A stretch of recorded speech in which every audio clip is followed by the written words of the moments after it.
فیصلے کبھی بانجھ نہیں ہوتے. فیصلے جب کیے جاتے ہیں تو ان کے بہت دہائیوں تک اثرات ان کے رہتے ہیں, اور اثرات کم نہیں ہوتے. آنے والے وقت کے ساتھ وہ اثرات گہرے ہوتے جاتے ہیں. اور کسی بھی ادارے کی توہین کبھی بھی ادارے کے باہر سے نہیں ہوتی. ادارے کی توہین ادارے کے اندر سے ہوتی ہے.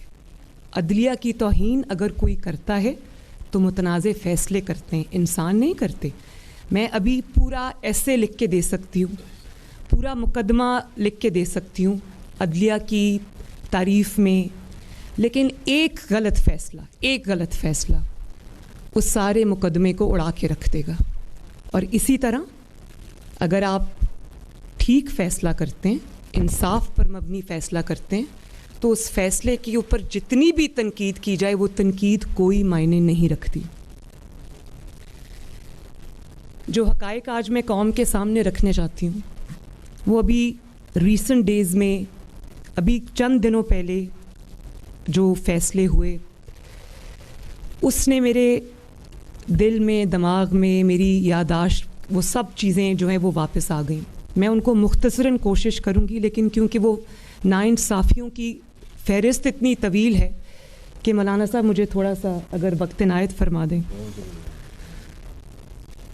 پچھلے دنوں آپ نے دیکھا کہ حمزہ شہباز شریف صاحب کا الیکشن ہوا, وہ جیت گئے.